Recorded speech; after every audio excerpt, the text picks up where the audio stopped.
नमस्कार दोस्तों, स्वागत है आपका आज की इस वीडियो में जिसका नाम हमने रखा है getting the cold hard truth. जब भी आप अपने टैलेंट को खोज रहे हैं तो सबसे इम्पॉर्टेंट है फीडबैक। कि आप जब कुछ काम कर रहे हैं तो उस काम को जो भी इंसान देख रहा है वो अपना फीडबैक दे। लेकिन फीडबैक लेना और किससे लेना, ये दोनों चीज़ें बहुत कंफ्यूजिंग हैं दोस्तों। मान लीजिए आप किसी फ्रेंड के साथ में बैठे हुए हैं और आपको छोटी सी चीज़ दिखाई दे रही है, उसके दांतों में कोई सब्ज़ी फंसी हुई है, वो भी बताने में हम लोगों को संकोच होता है। और दूसरी चीज़, जब कोई हमको फीडबैक देता है, हमको कोई हमारी कमी बताता है तो बहुत गुस्सा आता है। और अगर आप जेन्युइनली किसी से फीडबैक मांगें कि बताओ भाई मेरे अंदर क्या कमियां हैं, तो लोग लंबी लिस्ट बना करके आपको दे देते हैं जिसके ऊपर आप काम नहीं कर सकते, बल्कि वो फीडबैक नहीं लगती, वो बुराई लगती है। तो आज मैं आपको वो सबसे स्पेशल तरीका बताऊंगा कि दुनिया के जो बेस्ट लोग होते हैं, जो अपने फील्ड में सबसे अच्छा करते हैं, वो फीडबैक कैसे लेते हैं और किससे लेते हैं। 3 चीज़ें हैं जिसको आपको याद रखना है, और आपके आसपास में जिनसे भी आप फीडबैक लें, ये 3 चीज़ें हमेशा कंसिडर करना है। सबसे पहला है केयर, दूसरा है क्रेडिबिलिटी और तीसरा है फेमिलियरिटी। ये बहुत इंपॉर्टेंट पॉइंट है, केयर, क्रेडिबिलिटी और फेमिलियरिटी। मतलब जो इंसान आपको फीडबैक दे रहा है वो आपको केयर करता है, वो चाहता है कि आप बेटर हों, आपको हर्ट नहीं करना चाहता, बट आपके प्रति उसका एटीट्यूड बहुत कंपैशनेट है। दूसरा क्रेडिबिलिटी, हो सकता है आपने किसी ऐसे इंसान से फीडबैक ले लिया जो आपको बहुत अच्छे से जानता है, वो आपको बहुत केयर भी करता है, लेकिन वो क्रेडिबल नहीं है, मतलब वो अपने फील्ड में माहिर नहीं है जिस चीज़ के बारे में आप उससे फीडबैक ले रहे हैं। और तीसरा फेमिलियरिटी, अगर आपने किसी अननोन इंसान से फीडबैक लिया जो आपको नहीं जानता तो आपको सही फीडबैक दे नहीं पाएगा, और ये चीज़ आमतौर पे हमको नहीं मिलती है। अगर हमको केयरिंग मिलते हैं तो क्रेडिबल और फेमिलियर लोग नहीं मिलते, अगर फेमिलियर लोग हैं तो आपको क्रेडिबल और केयरिंग लोग नहीं मिलते। इस तरह से ये तीनों क्वालिटीज़ आम आदमी को बहुत बहुत मुश्किल से मिलती है, लेकिन इसलिए भी क्योंकि हम जानते नहीं है कि ये तीनों चीज़ें खोजनी है। मेलेडी हॉब्सन के बारे में हमने पढ़ा था पिछले 2-3 वीडियोस में, और अब आपको आइडिया हो चुका होगा। उसको गाइड करने के लिए बिल ब्रैडली ने पूरी ज़िंदगी उन्होंने उनको गाइड किया। क्या आपकी लाइफ में कोई एक ऐसा इंसान है जिसको आप बोल सकते हैं कि वो मेरा मेंटर है, मेरा गाइड है?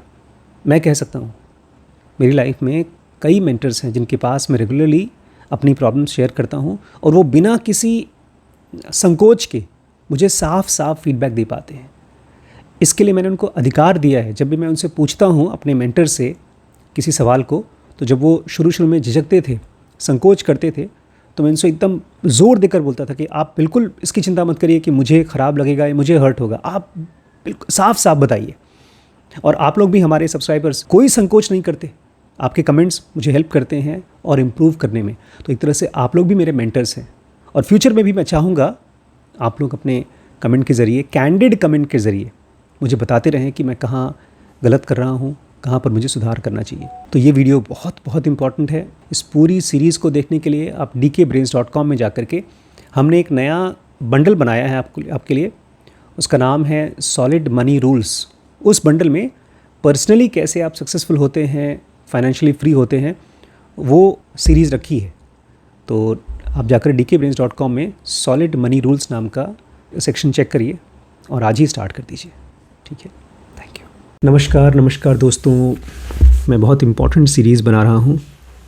उसका नाम है हिडन टैलेंट।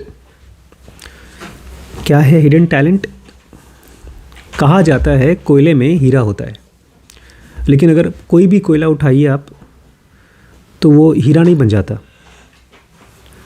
कहते हैं कि कोयले को बहुत हाई प्रेशर दिया जाता है, बहुत ज़्यादा हाई प्रेशर, और बहुत टाइम तक के लिए, तब वो हीरा बनता है। हीरा मतलब कीमती चीज़, बहुत कीमती चीज़। तो इस हिडन टैलेंट में हम सब के अंदर में कोई ऐसा टैलेंट हो जिसको हम करके बहुत सक्सेसफुल हो सकें, यही हमारी कोशिश है। और हम लोग पढ़ रहे हैं इस समय जो चैप्टर, उसका नाम है ह्यूमन स्पॉन्जेस। इसमें कल हमने 4 टाइप के लोग पढ़े थे। उसमें 2 क्वालिटीज़ से 4 टाइप बने। क्या क्या क्वालिटीज़ थी? प्रोएक्टिव और रिएक्टिव। प्रोएक्टिव और रिएक्टिव। प्रोएक्टिव वो लोग होते हैं जो उनको कुछ काम दिया जाता है तो और बढ़ बढ़ के उसके बारे में जानकारी इकट्ठी करते हैं, जितना उनको काम मिलता है उससे ज़्यादा करते हैं। अभी मैं आप लोगों के साथ एक दिन एक वीडियो बनाऊंगा धीरू भाई अंबानी के बारे में।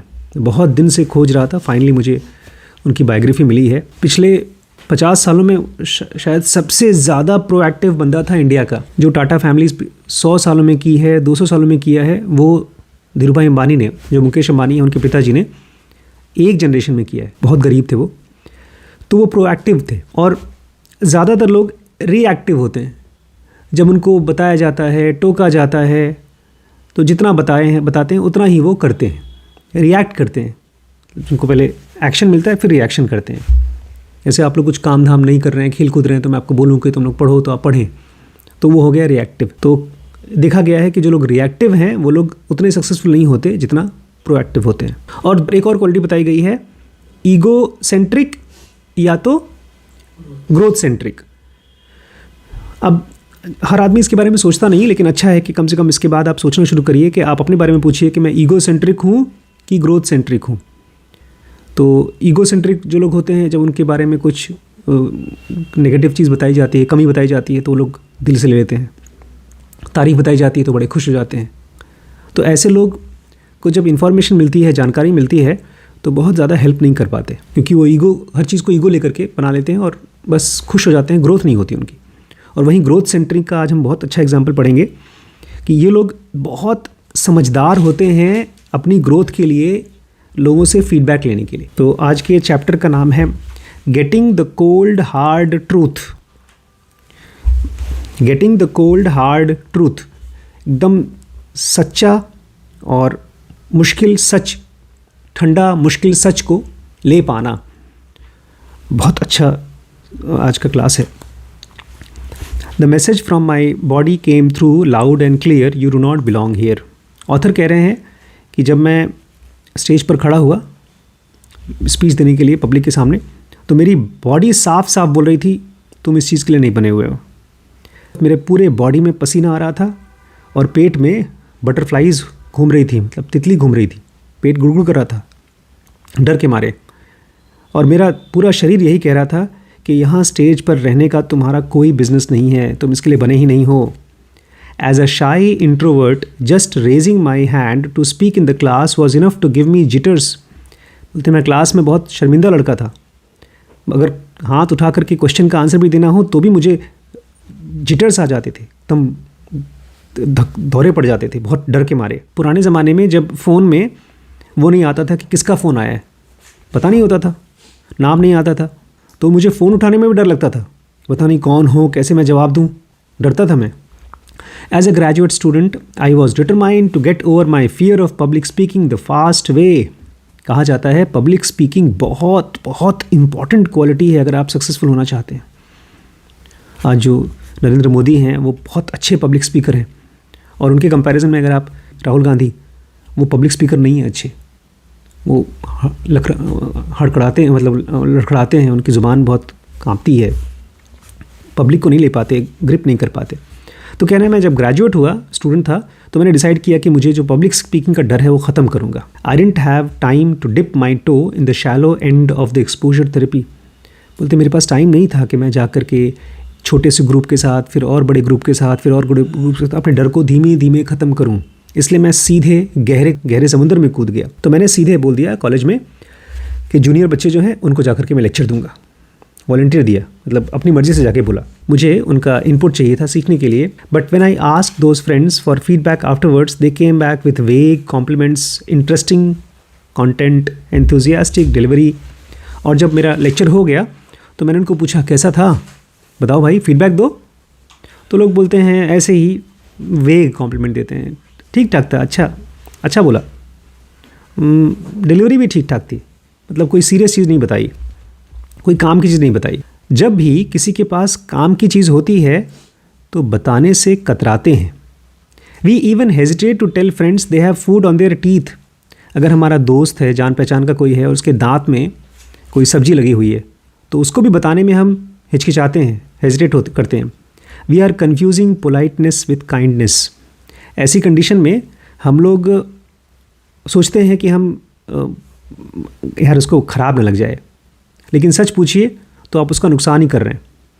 आप उसकी बेइज्जती रोक सकते हैं अगर उसकी कमियों को बता दें, लेकिन आप सोचते हैं कि मैं उसका भला कर रहा हूँ पोलाइट होकर के, विनम्र होकर, लेकिन आप विनम्र हैं नहीं, आप कुछ नहीं कर पा रहे हैं उसके लिए। Being polite is withholding feedback to make someone feel good today. अगर आप उसको उसकी बुराई नहीं बता रहे हैं उसको, तो आप उसको अच्छा फील कराने के लिए एक बहुत इंपॉर्टेंट फीडबैक को रोक रहे हैं। Being kind is being candid about how they can get better tomorrow. लेकिन अगर आप सचमुच में उसका भला करना चाहते हैं तो उसको बताइए कि वो क्या कर सकता है ताकि उसका भविष्य बेहतर हो सकता है। उसको फीडबैक दीजिए भविष्य के बारे में। It is possible to be direct in what you say, being thoughtful about how you deliver it. आप सीधे बोलिए, उनसे डायरेक्टली बोलिए। जहाँ आपको लगता है कि ये आदमी इस गलती को ठीक कर दे, ऐसे होगा, तो उसको सीधे सीधे बोलने में कोई दिक्कत नहीं है आपको। I don't want to embarrass you but I realised it would be a lot more embarrassing if no one told you about the broccoli sprouting from your gums. जैसे मान लीजिए आपके दोस्त के दांत में कोई सब्जी लगी हुई है, तो आप उसको बोल सकते हैं, यार देखो मैं तुम्हें शर्मिंदा नहीं करना चाहता हूँ, लेकिन अपने दांत को साफ़ कर लो, उसमें कचरा लगा हुआ है, सब्जी लगी हुई है। ये आप साफ साफ बोल सकते हैं। नहीं तो जाएगा पब्लिक में किसी के सामने खड़ा है तो लगेगा दांत ही नहीं साफ़ किया, मुँह में गंदगी है। When you kick of a presentation you know you are in trouble if you say good morning and multiple people respond great point। अब मान लीजिए आप गए एक स्टेज पर स्पीच देने के लिए और आपने सबसे पहला सेंटेंस बोला नमस्कार दोस्तों, और वहाँ जो पब्लिक है बोले कि हाँ बहुत इंपॉर्टेंट पॉइंट बोला तुमने। इसका मतलब आपका स्पीच ही बेकार गया। स्पीच जो दी जाती है ना, उसका एक तरीका होता है ताकि पब्लिक को आप पकड़ सकें। To help students overcome their hesitation I gave out anonymous feedback form. कहते हैं जब मैं क्लास में पहुँचा तो मैं बच्चों को फॉर्म दिया कि इस फॉर्म में नाम मत लिखना, क्योंकि तुमको शर्म आती होगी, मैं टीचर हूँ तुम्हारा, तो फीडबैक देने में शर्म आती होगी, तो नाम मत लिखना, लेकिन फीडबैक देना तुम कि मैं कैसे अपने आप को ठीक कर सकता हूँ। I wanted to become a sponge. Author कहते हैं मैं स्पॉन्ज बनना चाहता था। स्पॉन्ज मतलब मैं सोखना चाहता था, इंपॉर्टेंट चीज़ जानना चाहता था उनसे। I would absorb everything I could from the audience and then filter out what wasn't useful. मैं ऑडियंस में जो लोग बैठे हैं उनसे सब कुछ एब्जॉर्व करना चाहता था, और जो भी चीज़ फालतू की होती मैं उसको बाद में फ़िल्टर कर देता, निकाल के फेंक देता। Little did I know I was going about it the wrong way. लेकिन मुझे बेचारे को पता ही नहीं था कि मैं एकदम गलत तरीके से काम कर रहा हूँ। The students panned my performance. बच्चों ने जब मेरी फीडबैक लिखी उस फॉर्म में, तो भैया खूब डिटेल में बेइज्जती की। Your nervous breathing sounds like Darth Vader. तो जो तुम्हारी आवाज़ थी ना, उसमें सांस की आवाज़ बार बार, क्या जानवरों की तरह तुम बोल रहे थे। डार्थ वैडर एक कोई उस कैरेक्टर है उसकी। हाँ, तुम्हारी आवाज़ एकदम ठीक नहीं थी, और खूब ख़राब चीज़ को बोला। Then I interviewed for my first job at the top university and the hiring committee rejected me. बोलते हैं उसके बाद मैंने एक बहुत बड़े यूनिवर्सिटी में इंटरव्यू दिया नौकरी के लिए, और मुझे उस कमेटी ने रिजेक्ट कर दिया, मेरी नौकरी नहीं लगी। No one told me why until months later. किसी ने बताया नहीं कि क्यों मेरा रिजेक्शन हो गया। कई महीने बाद मुझे पता चला। When a colleague finally came clean. एक मेरा कलीग था जो मेरे साथ काम करता था, पढ़ता था, उसने मुझे साफ साफ बताया, you lack the confidence to command the respect of our students. उन्होंने कहा देखो, जब तुम स्टूडेंट्स को पढ़ाते हो ना, तो तुम्हारे अंदर में कॉन्फिडेंस होना चाहिए ताकि उनका रिस्पेक्ट तुम्हें मिल सके। तुम्हारे अंदर में वो रिस्पेक्ट नहीं है, मतलब वो कमांड नहीं है, तुम कॉन्फिडेंस नहीं तुम्हारे अंदर कि उनका तुम रिस्पेक्ट ले सको। The following year when I delivered my first session for US Air Force leaders, the colonel crucified मी।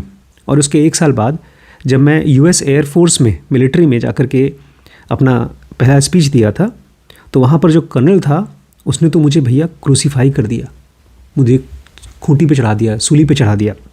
उसने कहा I gain nothing from this session. बोलते हैं तुम्हारी क्लास अटेंड करके मुझे तो कुछ नहीं मिला। हाँ, I trust the instructors gained useful insight. लेकिन जो बेचारे इंस्ट्रक्टर्स हैं जो तुमको लेकर आए हैं, उनको पता चल गया होना चाहिए कि अब दोबारा ऐसी गलती कभी नहीं करेंगे। बेइज्जती की। It was a crash course in demoralisation by useless criticism. तो देखा जाए तो मेरा खूब अच्छे से बेइज्जती हुआ था, बेइज्जती का क्रैश कोर्स था। मैंने पूछा फीडबैक और मुझे बेइज्जती मिली। अब सुनिए ध्यान से कि फीडबैक लेने का सही तरीका क्या है। It is easy for people to be critics और चीयर लीडर्स। अगर आप किसी से कहें कि यार तुम मेरी कमी बताओ या मेरी तारीफ़ बताओ, तो बहुत आसान है लोगों से बुराई सुनना भी और लोगों से चीयर लीडर अपनी बड़ाई सुनना भी आसान है। It's harder to get them to be coaches. आप जो करने की कोशिश कर रहे हैं, आप ये चाहते हैं कि वो आपके कोच बने, आपको ट्रेन करें। वो बहुत मुश्किल है कि आप किसी से अपनी कोचिंग करवाएं। अ critic sees your weakness and attacks your worst self. एक क्रिटिक कौन होता है? जो आपकी कमज़ोरियाँ देखता है और जो सबसे कमज़ोर चीज़ होती है उस पर अटैक कर देता है। A cheerleader sees your strength and celebrates your best self. और जो चीयर लीडर होता है, आपकी तारीफ़ करने वाला, वो आपका सबसे अच्छी चीज़, सबसे स्ट्रॉन्ग चीज़ देखता है और उसको सेलिब्रेट करता है। अरे यार कमाल था, यार कमाल था। A coach sees your potential and helps you to become a better version of yourself. जो कोच होता है वो आपका पोटेंशियल देखता है कि हाँ राइट, ये लड़के में दिमाग है मैथ्स का, ये लड़का मैथ्स नहीं कर पाता लेकिन अंग्रेज़ी पढ़ पाता है, तो अंग्रेज़ी से क्या कर सकता है, ये लड़की के अंदर में अलग टैलेंट है। तो एक कोच आपका पोटेंशियल देखता है, जो ऐसी चीज़ जो अभी हो सकती है, और उसको बाहर निकलने में तुम्हें better version of your self, अपना बेहतर वर्जन बनाने में हेल्प करता है, जो कोच होता है। If I wanted to master the art of public speaking I needed a better filter. अगर मुझे ये सीखना था कि कैसे मैं और अच्छा पब्लिक स्पीकिंग करूं, तो मुझे एक बेटर फिल्टर चाहिए, छन्नी, जहां पर मैं सही जानकारी को रखूं और बेकार को हटा दूं। सही जानकारी ये नहीं है कि तुम बेकार हो, तुम कॉन्फिडेंस नहीं है, ये सही जानकारी नहीं है, इससे तो और कॉन्फिडेंस खत्म हो जाएगा। I decided to turn my critics and cheerleaders into coaches. तो बोलते हैं मैंने डिसाइड किया कि मैं अपने क्रिटिक्स को, जो मेरी बुराई करते हैं और जो मेरे बड़ाई करते हैं, उन दोनों को मैं कोच बनाऊंगा। I would tried to do that in the past by asking for feedback. पहले मैंने कोशिश की थी जब मैंने उनसे कहा था कि मेरे लिए फीडबैक दो, but research suggests that's a mistake. लेकिन जब मैंने इसको खोजा तो मुझे पता चला रिसर्च करके कि ये मिस्टेक है, लोगों से फीडबैक नहीं मांगना चाहिए। Instead of asking feedback you are better off asking for advice. आप फीडबैक मांगने के बजाय उनसे एडवाइस मांगो। Feedback tends to focus on how well you did last time. Feedback का तो मतलब ये होता है कि मैंने पहले कितना अच्छा काम किया। Advice shifts attention to how can you do better next time. लेकिन अगर आप किसी से एडवाइस मांगते हैं तो आप असल में उससे पूछ रहे हैं कि भविष्य में क्या करके आप और सही कर सकते हैं। In experiments the simple shift is enough to elicit more specific suggestions and more constructive points.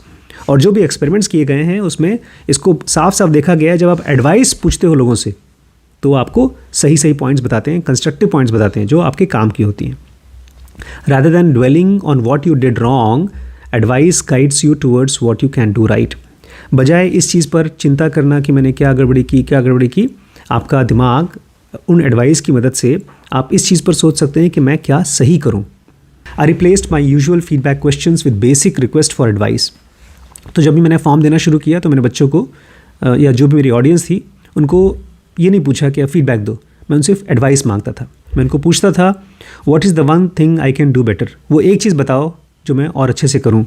Suddenly people started giving me useful tips. और अचानक से वही लोग जो मेरी बुराई करते थे मुझे काम की टिप्स देना शुरू कर दिए। Don't lead with a joke you unless you are confident it will land. लोगों ने कहा देखो तुम जोक तब तक मत बोलो जब तक तुम्हें कॉन्फिडेंस नहीं है कि लोग उसके ऊपर हंसेंगे। The audience wasn't always ready for my dry humour. Hearing crickets amplified my anxiety. बोलते हैं चुटकुला बोलने का एकदम सही टाइम होता है और सही चुटकुला होता है। अगर आपने सही टाइम पर सही चुटकुला नहीं बोला तो आपको पब्लिक में क्रिकेट सुनाई देंगे। क्रिकेट शांति मतलब वही एकदम कोई कुछ ताली वाली मारेगा ही नहीं। और अगर आपके सामने आपने चुटकुला बोला और कोई ताली नहीं मार रहा है तो आपको खुद डर लगेगा, यार क्या कुछ गड़बड़ बोल रहा हूँ, कि आपको पब्लिक आपके कंट्रोल में नहीं आएगी। तो लोगों ने बताया open with personal story, it humanises you. लोगों ने कहा कि अपनी पर्सनल स्टोरी से शुरू करो, इससे लोग तुमसे कनेक्ट करेंगे। I was trying to make it about audience not myself, but I was distancing myself from them instead of connecting with them. बोलते हैं जब मैं ऑडियंस को लेक्चर दे रहा था तो मैं कोशिश कर रहा था कि मैं ऑडियंस के बारे में उनसे बात करूं, मैं अपने बारे में नहीं बोलता था। लेकिन अब मुझे समझ में आया कि मुझे खुद को उनसे कनेक्ट करना होगा। After a decade of practice, 10 साल, कितने साल? 10 साल की प्रैक्टिस के बाद I got an invitation to give a TED talk. मुझे टेड टॉक के लिए इन्विटेशन, टेड टॉक मतलब दुनिया का सबसे बड़ा प्लेटफॉर्म इस समय अगर आप पब्लिक स्पीकिंग देना चाहते हैं। उसको जो सुनने के लिए लोग आते हैं वो लोग 5-5 लाख रुपए का टिकट दे करके आते हैं, जो असली टेड टॉक्स होती हैं। और उस टेड टॉक में इस बंदे का जो वीडियो था 10 मिलियन व्यूज़ हैं, 10 मिलियन। तो टेड टॉक में मुझे बुलाया गया। I opened with a story about the time I failed to invest in Warby Parker. बोलते हैं जब मैंने शुरू किया बोलना तो मैंने अपनी कहानी बताई कि कैसे वारबी पार्कर नाम की एक बहुत बड़ी कंपनी थी और मैं उसमें पैसा लगाना नहीं, भूल गया, नहीं लगाया, मेरी गलती थी, अपनी कमी दिखाया मैंने पब्लिक को। And managed to wait a full 42 seconds to unveil my first joke. और मैंने पहला जोक 42 सेकेंड तक नहीं बोला, 42 सेकेंड बाद बोला, विच गॉट लाफ्स, और उस पर लोग हंसे भी। A later joke did bomb, लेकिन उसके बाद का जो जोक था उसमें बॉम्ब हो गया, कोई हंसा नहीं। And you can hear my nerves eight several points but all things considered the talk went over well. और आप देख पाएंगे, मैंने उस वीडियो को देखा था और जब मैं देख रहा था तो मुझे ये चीज़ साफ साफ दिख रही थी कि ये आदमी पूरी तरह से कॉन्फिडेंट नहीं है। पॉइंट्स बहुत सही बोला है लेकिन कॉन्फिडेंस उसमें उतना नहीं था। इससे बहुत ख़राब वीडियोस बहुत ज़्यादा कॉन्फिडेंस के साथ लोग बोलते हैं। तो बोलता है मैंने जो भी लेक्चर दिया ओवरऑल मेरा वीडियो बहुत अच्छा किया। Over next 5 years I was invited to stand in the red circle more than 3 times। और अगले 5 साल में मुझे उसी जगह पर 3 बार बुलाया गया। रेड सर्कल मतलब उसमें एक लाल रंग का सर्कल होता है, उसी पे खड़ा होकर के आपको स्पीच देनी होती है। 3 बार बुलाया गया। And Darth Vader only made a cameo. और वो बेचारा जिसके बारे में कह रहे थे डार्थ वेडर, इसकी गले की हैवीनेस थी, वो एक ही बार आई। मतलब ये इसका कॉन्फिडेंस बढ़ता गया, स्पीच अच्छी होती गई। Okay. After every talk I give I ask the hosts what can I do better. अब जब भी मैं कोई टॉक देता हूँ तो अपने होस्ट से मैं पूछता हूँ कि मैं और क्या बेहतर कर सकता हूँ। It reminds me that not all advices are created equal. और उससे मुझे ये भी याद रहता है कि जितने भी एडवाइस मिलती हैं सब एक जैसी नहीं होती, सब सही नहीं होती हैं। The more suggestions you collect the more important filtering becomes. जितना ज़्यादा लोग तुम्हें सजेशन देंगे उतना ही इंपॉर्टेंट है कि तुम सही को रखो और कचरे को निकाल के फेंको। How do you know which source to trust. अब सवाल ये उठता है कि आप कैसे डिसाइड करेंगे कि किस सोर्स के ऊपर, किस एडवाइस के ऊपर आप भरोसा करें, किसके ऊपर ना करें। उसके लिए मे the source B with you. आज का टॉपिक सेकंड वाला, कि कौन से सोर्स को आप अपने पास रखें, कौन सी एडवाइस को अपने पास रखें और किसको फेंक दें। When Melody Hobson sent off her college application, she was thrilled to get into both Harvard and Princeton. ये मेलोडी हॉब्सन कौन है गरिमा? ये बचपन में इसको वो बुक मिली थी पिग वाली। और इसको बचपन में जब स्कूल की बस नहीं आई, बाकी बच्चे वेट करते थे बस का, ये पैदल निकल जाती थी, 2-3 किलोमीटर चल के पहुँचती थी स्कूल। ये इस समय दुनिया की वन ऑफ द रिचेस्ट अमीर लड़की है, इन्वेस्टमेंट कंपनी में काम करती है। स्टारबक्स में इसका वो है, बोर्ड सीट है। और बचपन में बहुत गरीब थी, इसके घर में बिजली नहीं था, बार बार इनको अपना घर बदलना पड़ता था, फ़ोन का बिल नहीं दे पाते थे। पढ़ करके मेहनत करके इसने बहुत जगहों पर एप्लीकेशन दिया, लेकिन 2 जगहों पर जो दुनिया के सबसे बड़े बड़े कॉलेज थे वहाँ पर इसका एप्लीकेशन एक्सेप्ट हो गया, हार्वर्ड में और प्रिंसटन में। In an attempt to lure her, Princeton invited her to breakfast with high powered alumni. अब जब आपके अंदर में टैलेंट होता है तो कॉलेज वाले आपको चाहते हैं कि हमारे यहाँ आओ, तो इसको अपने यहाँ बुलाने के लिए, ललचाने के लिए उन्होंने अपने हाई पावर्ड एल्यूमनाई के साथ में ब्रेकफास्ट कराया। मतलब उनके कॉलेज से जो लोग पढ़ के निकले हैं बाहर, उसी में से एक आदमी को बुलाया कि यार इसको कन्विंस करो कि हमारे यहाँ ज्वाइन कर ले college. She was seated next to Bill Bradley, the NBA star turned US senator. तो उसको खाना खाने के लिए बिल ब्रैडले के साथ में बैठी, जो एक बहुत बड़ा NBA स्टार था, जैसे अपने यहाँ सचिन तेंदुलकर हैं, जो बाद में US के सेनेटर बने, जो वहाँ के एक बहुत बड़े मिनिस्टर बने। तो इतने बड़े सेलिब्रिटी के साथ इसको खाना खिलाया गया कि ये उनको समझाएं कि तुम यहाँ पर आकर के ज्वाइन कर लो college. As she bombarded him with questions, he was taken with her curiosity and started mentoring her. और एज यूजुअल हमने ये भी पढ़ा था कि इस लड़की ने एक जगह पर जब लेक्चर दिया, कहीं लेक्चर हो रहा था ऑथर का, वहाँ पर सब बड़े बड़े लोग बैठे थे, बिलियनर्स बैठे थे और फिल्म मेकर्स बैठे थे, और यही बंदी थी जो सबसे ज़्यादा सवाल पूछ रही थी और नोट्स ले रही थी। तो बोलते हैं एज़ यूजुअल इसने अपने उस सेनेटर को, उस मंत्री को ढेर सारे सवालों की बम्बार्डमेंट की, खूब बम फोड़े, एक एक सवाल पूछती रही। और वो आदमी इसकी क्यूरियोसिटी से इतना खुश हो गया कि उसने इसको मेंटर करना शुरू कर दिया। मेंटर क्या होता है? हाँ, बहुत मुश्किल होता है कि कोई आदमी आपको मेंटर ले, बट उसने ले लिया। One day at lunch Bill gave Melody some tough feedback. और एक दिन लंच के समय, खाना खाते समय, मेलेडी को बिल ने एक बहुत मुश्किल फीडबैक दिया। He told her that in his basketball days, he had seen talented players take all the shots themselves instead of passing the ball to others. वो सेनेटर बोलता है कि जब मैं बास्केटबॉल खेला करता था तो मैंने देखा था जो बहुत अच्छे प्लेयर्स थे, टैलेंटेड प्लेयर्स, वो हमेशा बॉल खुद ही लेकर के बास्केट में डाल देते थे, गोल करते थे और किसी और को देते नहीं थे। हर बार उनके हाथ में बॉल आई, खुद ही डाल देते थे। She had the tendency to dominate the room. तो उसने बताया कि तुम भी ऐसे ही करती हो। अगर किसी कमरे में बैठी हो, लोग बैठे हैं, कोई इंपॉर्टेंट लेक्चर दे रहा है, सारे सवाल तुम ही पूछती हो और किसी को मौका नहीं देती पूछने के लिए। And if she wasn't careful she would become a ball hog. और अगर तुम इस चीज़ पर ध्यान नहीं दोगी तो लोग सोचेंगे ये बहुत घमंडी औरत है, शो ऑफ करती है। बॉल हॉग मतलब बस सारा ध्यान इसी को चाहिए। अच्छा। Melody felt tears swelling up. Melody को इस फीडबैक को सुन करके आंखों में आंसू भर आए। There is nothing wrong with taking criticism personally, taking it personally shows you are taking it seriously. Author कह रहे हैं अगर कोई आपको फीडबैक दे और आपको वो बात बुरी लग जाए तो उसमें कोई बुरी बात नहीं है, इसका मतलब आप उसको बहुत सीरियसली सुन रहे हो। Getting upset isn't a mark of weakness और even defensiveness as long as your ego doesn't stand in the way of learning. अगर आप परेशान होते हो तो ये आपकी कमज़ोरी नहीं है, आप अपने आप को बचा भी नहीं रहे हो। हाँ, एक बात का ध्यान रखो कि तुम्हारा ईगो बीच में ना आ जाए सीखने के, क्योंकि उस आदमी ने तुम्हें एक बहुत इंपॉर्टेंट फीडबैक दिया है और तुम अगर सीखोगे नहीं तो वो आदमी तुम्हें फीडबैक नहीं देगा।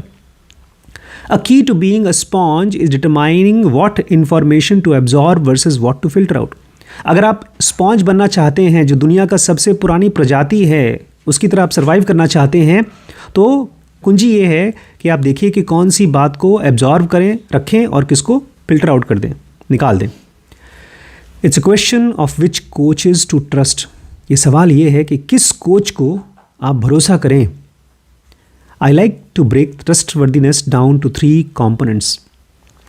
तो ऑथर कहते हैं मैं ना किस कोच को भरोसा करूं, उसको बोलते हैं ट्रस्ट वर्दीनेस। इसको 3 पार्ट में डिवाइड किया है। आप उन लोगों को भरोसा करें जो आपके लिए केयर करते हैं।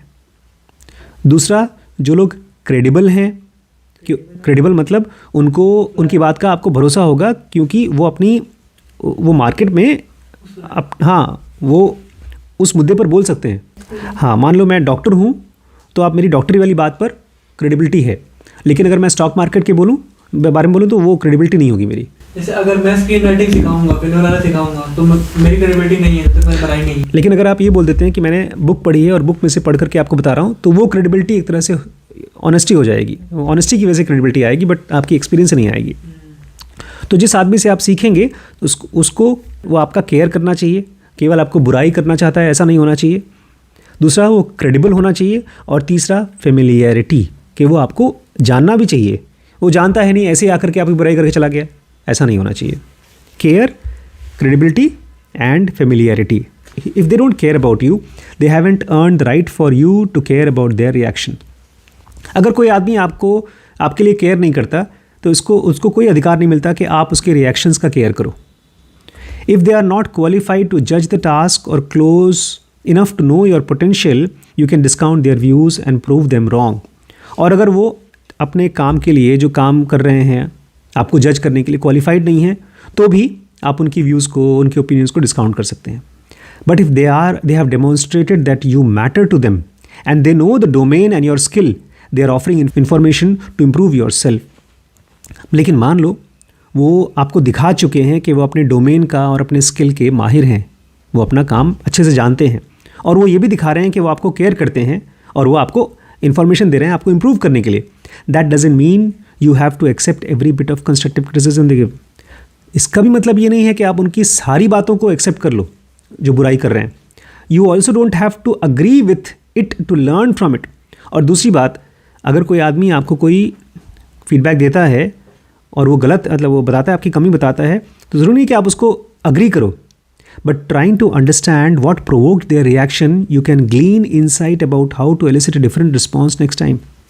लेकिन कम से कम ये तो जानने की कोशिश करो कि वो आदमी ने ये बात बोली क्यों। मैंने देखा है यहाँ पर क्या, कहीं पर भी रिम्पी स्कैन में, यहाँ पर भी बहुत कम लोग हैं जो फीडबैक सुनते हैं उसके बाद में उसके बारे में मनन करते हैं कि आखिर सर ने ये क्यों बोला। ज़्यादातर लोगों को जब बातें सुन करके हर्ट हो जाती हैं तो बस आंसू बहाते हैं या कहते हैं भाड़ में जाए। As Melody proceeded Bill Bradley's warning not to be the ball hog, she remembered that no one is entitled to receive feedback or advice. Melody ने बिल ब्रैडले के साथ में काफ़ी दिन तक सीखा और उसको ये भी समझ में आ गया कि हाँ, अगर कमरे में काफ़ी लोग हैं तो ज़रूरी नहीं कि आपको सबका ध्यान अपनी तरफ खींचना चाहिए। और एक चीज़ और उसको समझ में आया कि हर कोई आपको फीडबैक दे, एडवाइस दे, ये भी इम्पॉर्टेंट नहीं है। बहुत किस्मत वाले होते हैं जिनको लोग सलाह देते हैं। She thought to herself, if I cry he won't ever give me feedback again. मैंने देखा है, अगर मेरे सामने कोई कुछ गलती कर रहा है, जैसे गरिमा कर रही हैं, वैभव कर रहे हैं, श्रीश कर रहे हैं, और मैं फीडबैक दूं, उस फीडबैक को मैंने देखा है आप लोग यूजुअली ताना बोल देते हैं, ताना, तो वो हो गया रोना। और फिर उसके बाद मुझे मन नहीं करता है कि मैं आप लोगों को आपकी कमी बताऊं या फीडबैक दूं। तो बोल रही है, मुझे समझ में आ गया कि अगर मैं रोऊंगी तो ये आदमी दोबारा मुझे कभी फीडबैक नहीं देगा। She realised he was taking the time to give her tough love because he believed in her potential and care about her helping to grow. उसको ये भी समझ में आया कि वो आदमी इसको मानता है कि ये लड़की के अंदर में दम है, तभी तो वो फीडबैक दे करके उसको ग्रो करवा रहा है, और वो केयर भी करता है। इसको बोलते हैं टफ लव। वो एक बाप की तरह प्यार कर रहा है कि जो तुम्हारी कमी है तुमको साफ साफ बता रहा है, वो आपको ग्रो कराना चाहता है। There was also no question about Bill's credibility. From his basketball past and his political present, he knew what the ball hog looked like. और हाँ, ये आदमी मंत्री है तो ये क्रेडिबल तो है ही। पुराने ज़माने में बास्केटबॉल प्लेयर था, अब मंत्री है, सेनेटर है, तो क्रेडिबिलिटी का भी कोई सवाल नहीं है। बहुत क्रेडिबल आदमी है, भरोसामंद आदमी है, इसकी बात को मैं भरोसा कर सकती हूँ। And he had plenty of familiarity, और ये मुझे अच्छे से जानता है। Their mentoring relationship gave him a clear understanding of her skills and shortcomings. इसलिए इसका और बिल ब्रैडले का एक ऐसा रिलेशनशिप बना जैसे कृष्ण और अर्जुन का। वो उसको मेंटर करना शुरू कर दिया और इससे इसको अपने बारे में, अपनी स्किल के बारे में और अपनी शॉर्टकमिंग्स के बारे में, मतलब अपनी कमियों के बारे में समझ में आना शुरू हो गया कि कैसे मैं सुधारूँ। Instead of letting the tears flow, Melody sought advice about how she could improve. अपने आंसुओं को नहीं बहाती थी जब भी इसको फीडबैक मिलता था। ये उससे एडवाइस पूछती थी, अच्छा ठीक है, ये बताइए मैं कैसे इंप्रूव करूँ। She discovered that being a ball hog was not so much a weakness as a strength overused और मिस यूज्ड। इसको ये भी समझ में आया कि मान लो कमरे में सबसे ज़्यादा सवाल मैं ही पूछ रही हूँ, तो ये कोई कमज़ोरी नहीं है, ये मेरी एक स्ट्रेंथ है, लेकिन मैं इसको बहुत ज़्यादा यूज़ कर रही हूँ, ओवर यूज़ कर रही हूँ। हर absorptive capacity could suck the air out of the room and her quest to learn could inadvertently silence the voices. ये इतना ज़्यादा सीखना चाहती है कि कमरे में किसी और को मन ही नहीं करेगा सवाल पूछने का, इसलिए अपने आप को बचा के रखे, क्योंकि अगर ये सवाल पूछती रहेगी तो पूरा कमरा ही शांत हो जाएगा। She learned that she had to adapt how she expressed her thirst for information. और उसने फिर ये सीखा कि जो इसका प्यास है जानकारी का, जो सवाल पूछती रहती है, इसको कैसे एडेप्ट करे, कैसे सही तरीके से दिखाए, ज़्यादा ना करे। Melody's constructive response motivated Bill to keep coaching her. तो एक तरफ वो उसकी कमियों को बताता था, लेकिन इसने भी उसको कंस्ट्रक्टिवली लिया, सही तरीके से लिया, इसलिए बिल उसको कोच करता रहा। एंड द कनेक्शन ब्लॉसम्ड, और इन लोगों का कनेक्शन खिला। मैं देखता हूँ अभी यहाँ पर नहीं है, और मैं पिछली बार जब गया था तो मैं बहुत बात नहीं कर पाया उसके साथ। उसका हस्बैंड, उसके साथ तो मेरा कोई रिलेशनशिप है ही नहीं। हम अभी आप क्लास चालू होने से पहले नंदिनी ने फ़ोन किया था। अमन अक्सर बात करता रहता है, अनिल बहुत कम आता है। तो जिनके साथ मेरा रिलेशनशिप ठीक हो रहा है उसको बोलेंगे रिलेशनशिप ब्लॉसम्ड, क्योंकि ज़्यादातर बच्चों का मैं कोच हूँ, टीचर हूँ। लेकिन जिनके साथ मैं बात नहीं कर पाता हूँ तो मुझे ये मन नहीं करता कि बात करूँ, उनको कोच करूँ। लेकिन इन लोगों का ब्लॉसम हुआ रिलेशनशिप, मतलब कोच का, कृष्ण और अर्जुन का जो रिलेशनशिप था, वैसे ही इन लोगों का रिलेशनशिप ब्लॉसम हुआ। Years later he introduced her to the Starbucks founder. और वो रिलेशनशिप इतना मजबूत हुआ कि सालों के बाद, बहुत सालों बाद, स्टारबक्स कंपनी, जो बहुत बड़ी कंपनी है, अरबों की कंपनी है, उसके जो फाउंडर हैं उनसे इन्होंने मुलाकात कराई। Who invited her to join their board. और फिर वो आदमी ने कहा, अरे तुम्हारे बोर्ड ऑफ डायरेक्टर बनो, हमारी कंपनी की एक इम्पॉर्टेंट मेंबर बनो. When she got married, Bill walked her down the aisle and Melody called him the father she never had. और जब उसकी शादी हुई तो उसको हाथ पकड़कर दूल्हे तक पहुंचाने ले गया और मेलोडी बोलती है, ये मेरे वो पिता हैं जो मेरे पिता नहीं थे ना, तो एक तरह से मेरे पिता का रोल उन्होंने प्ले किया है. Many people fail to benefit from constructive criticism because they overreact and undercorrect. बहुत से लोग हैं जिनको जब कंस्ट्रक्टिव क्रिटिसिज्म मिलती है, उनकी कमियों को दिखाया जाता है, तो वो लोग उसको इस्तेमाल नहीं कर पाते, अपने आप को ठीक सिखा नहीं पाते, क्योंकि वो ओवर रिएक्ट करते हैं और अंडर करेक्ट करते हैं. रिएक्शन तो दिखा देते हैं खूब, लेकिन अपने आप को सुधार नहीं पाते. Melody made a resolution to do the opposite. Melody ने कहा, मैं दिखाऊंगी नहीं, बिल्कुल कितना भी खराब लगे नहीं दिखाऊंगी, और बहुत कोशिश करूंगी अपने आप को सुधारने का. She told her self that champions adapt. उसने अपने आप को कहा, नहीं, जो चैम्पियन होते हैं परिस्थिति के हिसाब से अपने आप को बदल देते हैं. She would go out of her way to show an interest in others and use her absorptive capacity to ask them questions and learn more about them. वो अपनी दूसरों के अंदर में इंटरेस्ट इतना था कि बाहर जाकर लोगों से पूछती थी, सवाल को अंदर एब्जॉर्व करने की कोशिश करती थी. Just as her coach had done for her, she would help people grow by dishing out tough love. और ठीक जैसे उसके कोच ने, बिल ने उसके साथ किया था, ये भी अब दूसरों को सिखाती है और उनको क्या देती है? Tough love. अगर किसी की कोई कमी है तो साफ साफ उसको बताती है. That became a signature strength. और अब दूसरों को कोच करना इसकी खुद की स्ट्रेंथ हो गई है. Melody gained a reputation as a board member who challenged everyone else to think more broadly and deeply, as a mentor who never hesitated to tell the truth. Board of director वो होते हैं एक company में, कुछ 10, 15, 20, 50 होते हैं, और उसमें एक होता है CEO, फाउंडर. अब कोई बड़ा डिसीजन लिया CEO ने और वो गलत है, तो बोर्ड ऑफ डायरेक्टर से उम्मीद होती है कि वो लोग बताएं. लेकिन आम तौर पे लोग सोचते हैं, यार उसकी कंपनी है, जब वो डिसीजन ले रहा है तो हम काहे को कुछ बोलें. तो यूजुअली लोग बोर्ड ऑफ डायरेक्टर भी अपने ही लोगों को बना देते हैं. लेकिन मेलोडी जब बोर्ड ऑफ डायरेक्टर बनी है तो वो सबको चैलेंज करती है. अगर उसको कोई बात गलत लगती है तो बोलती है. वो अपनी कंपनी को बोलती है, इस कंपनी को बोलती है कि लंबा लंबा सोचो, गहरा सोचो. एक वो ऐसी मेंटर है जो कभी सच बोलने से झिझकती नहीं है. I have seen her first hand. Author कहते हैं, मैंने उनको देखा है, इसको मीटिंग में देखा है किस तरह से वो एकदम बिना डरे साफ साफ बोलती है. अगर कमी है तो साफ साफ बोलती है. Recently Melody happened to be in audience when I gave a new talk. बोलते हैं अभी भी कुछ दिन पहले मैं लेक्चर दे रहा था, टॉक दे रहा था, और ऑडियंस में मेलोडी बैठी थी. Afterwards, as her peers gave generic praise, I knew I could count on her for coaching. फिर मैंने सबसे पूछा, कैसा था, बताओ क्या करूं, क्या सीख सकता हूं. सब ने मुझे जेनरिक प्रेज दिया. जेनरिक मतलब हाँ ठीक था, अच्छा था, कुछ प्रॉब्लम नहीं थी, ऐसी कोई अच्छाई बड़ाई कर दी.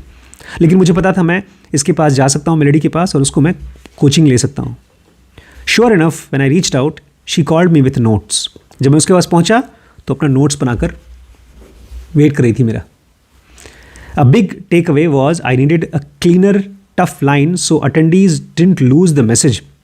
उसने कहा थ्रू लाइन. हाँ, उसने नोट्स में लिखा था कि जब तुम अपना मैसेज देते हो पब्लिक को तो उसमें एक बहुत क्लियर थ्रू लाइन होना चाहिए, ताकि वो पूरे 10 मिनट के 5 मिनट के लेक्चर में तुम किस चीज़ के बारे में उनको याद रखवाना चाहते हो, अपना मैसेज क्लियरली बोलना, क्योंकि तुम्हारी बातचीत में मैसेज एकदम डाइल्यूट हो गया. अगली बार ऐसा मत करना. She wasn't just there to absorb and apply information for her self.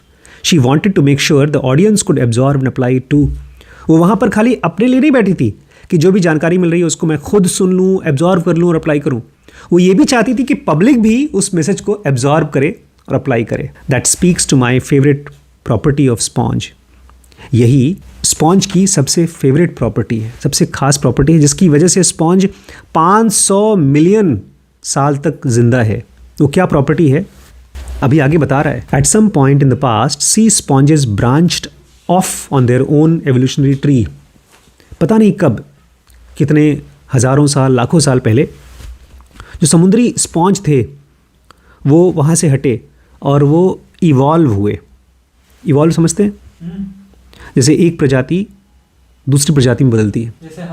जैसे बंदर से हम इंसान बने, तो बीच में बहुत से इंसान और बंदर के बीच के प्रजाति थे हम. तो ऐसे ही ये भी इवॉल्व हुआ, सी स्पॉन्ज, समुद्री sponge. We are not their descendants but that hasn't stopped them from being good ancestors. हम स्पॉन्ज से नहीं निकले हैं, लेकिन हाँ वो बहुत अच्छे एंसेस्टर्स हैं हमारे। As I read far and wide about sea sponges, I was delighted to discover something even more remarkable than their capacity to absorb. जब मैंने इसके बारे में बहुत खोजा, सी स्पॉन्ज के बारे में, तो मुझे बड़ी रिमार्केबल चीज़, बहुत कमाल की चीज़ पता चली उनके बारे में। It is their capacity to create, कि ये सी स्पॉन्ज क्रिएट कर सकते हैं। Sea sponges don't just expunge toxins, ये खाली अंदर से जहर नहीं निकालते। They also produce biochemicals that protect and promote life with anti-cancer, antibacterial, antiviral, anti-inflammatory properties. इनके अंदर में से ऐसे बायोकेमिकल्स निकलते हैं, ऐसे केमिकल्स निकलते हैं जो लाइफ को प्रमोट करते हैं। उनके अंदर से निकलते हैं एंटी कैंसर दवाइयाँ, एंटी बैक्टीरियल दवाइयाँ, एंटी वायरल दवाइयाँ और एंटी इन्फ्लेमेटरी, मतलब जो बुखार में दर्द में दी जाती है वो दवाइयाँ इनके अंदर से निकलते हैं। Substances from Caribbean sea sponge spurred the breakthrough in the treatment of HIV, herpes and leukemia. Caribbean sea sponge से जो सब्सटेंसेस मिले हैं उससे HIV, जो एड्स बीमारी होती है उसका, हर्पीस नाम की बहुत दर्दनाक बीमारी होती है उसका, और एक तरह का कैंसर होता है ल्यूकेमिया, उसका इलाज खोजा गया है। Compound from Japanese sea sponge have been developed into chemotherapy drug that has extended the lives of women with advanced breast cancer by blocking cell division. और जापान के सी स्पॉन्जेस से कुछ ऐसे कंपाउंड मिले हैं जो एडवांस्ड ब्रेस्ट कैंसर, जो छाती का ब्रेस्ट का कैंसर होता है, उसके इलाज के लिए दिया गया है और औरतों का उम्र बढ़ा है उससे। And a peptide from an Antarctic sea sponge offers a promising lead in treatment of malaria. और एक केमिकल है, पेप्टाइड है, जो एंटार्कटिक सी स्पॉन्ज, जो एकदम पोल पर, वहाँ से लग रहा है कि मलेरिया का बहुत नया इलाज आने वाला है। Despite these recent developments, the greatest life giving impact of sea sponge may have taken place about 500 billion year ago. ये सब चीज़ तो रिसेंटली हुआ है, लेकिन जो सबसे बड़ी लाइफ देने वाली चीज़ हुई है जो सी स्पॉन्जेस में, वो आज से 500 बिलियन ईयर्स अगो हुआ है। For decades, scientists believed that new animal species emerged as oxygen arose in the ocean. बहुत सालों से, decades, दसियों साल से साइंटिस्ट ये मानते थे कि जो पहली बार जानवर आए दुनिया में, वो आए इसलिए क्योंकि समंदर में ऑक्सीजन आया। The latest evidence suggests that sea sponges actually contributed to this process. लेकिन जो सबसे लेटेस्ट स्टडी हुई है वो ये बता रहा है कि सी स्पॉन्ज की वजह से प्रजाति डेवलप हुई। By filtering organic matter out of water, they help to oxygenate the oceans. ये जो सी स्पॉन्ज होता है वो ऑर्गेनिक मैटर को निकाल कर फेंकती है और समंदर को ऑक्सीजन से भर देती है, विच enables animals to evolve. और जहाँ पर ऑक्सीजन होता है वहाँ पर जानवर इवॉल्व करते हैं। This means sponges may be partly responsible for all complex life as we know it. इसका मतलब ये है कि जितनी भी आज दुनिया में जानवर देख रहे हैं, हिलने डुलने वाले प्रजातियां देख रहे हैं, उन सब का कारण है sea sponge. If not for sponges, human race might not exist. अगर स्पॉन्ज नहीं होते तो शायद इंसान दुनिया में होते ही नहीं। Being a sponge is not only a proactive skill, it is a pro social skill. इसलिए अगर आप स्पॉन्ज बनते हैं तो खाली ये प्रोएक्टिव स्किल नहीं है, ये एक प्रो सोशल स्किल है। आप दुनिया को भी बढ़ा रहे हो। Done right, it's not just about soaking up nutrients that helps us grow, it's about realising nutrients to help others grow. अगर सही तरीके से किया तो खाली आप नहीं ग्रो करेंगे, आपके आसपास की सोसाइटी, आपके आसपास के लोग भी ग्रो करेंगे। इसको सुनने के बाद मुझे लगा, इस पूरे सीरीज़ को पढ़ने के बाद, कि मैं अपने कोचिंग को, अपने फीडबैक को और अच्छा करूँगा। लेकिन आप लोगों को भी अब थोड़ा और हिम्मती होना पड़ेगा। किस चीज़ के लिए? टफ़ लव के लिए। क्योंकि बड़ी मम्मी अगर आप लोगों से बात करती हैं तो वो टफ़ लव ही दे रही हैं। इसमें 3 चीज़ें थी। अगर आप किसी का फीडबैक लेते हैं कि क्या वो आदमी आपकी केयर करता है, दूसरा क्या वो क्रेडिबल है, तीसरा क्या वो आपके लिए फेमिलियर है। हाँ, अब मान लीजिए आप लोग फीडबैक लेते हैं किसी अपने फ्रेंड से, तो आपके लिए फेमिलियर है और वो केयर भी करता है, लेकिन वो क्रेडिबल नहीं है। मान लीजिए आप किसी आउटसाइडर से बात करते हैं जो बहुत प्रोफेशनल है तो वो क्रेडिबल है और हो सकता है केयर भी करता हो, लेकिन वो फेमिलियर नहीं है। तो ध्यान दीजिएगा किसको आप अपना कोच बनाते हैं, क्योंकि कोच लोग बहुत मुश्किल से किसी को कोच करते हैं। ये बड़ी जिम्मेदारी है। जो अच्छा शिष्य होता है उसी को कोच सिखाना भी चाहता है। सो अगर आप स्पंज बनना चाहते हैं तो be ready for tough love. ठीक है। स्पिरिचुअलिटी का नाम है जैड, बिजनेस की कोर्स की सीरीज़ का नाम है WBX, डिसीजन मेकिंग का नाम है BDM, और अगर मेरे साथ पर्सनली आप सीखना चाहते हैं तो ZP नाम का हमने एक प्रोग्राम चालू किया है, ज़ेनो का पर्सनल।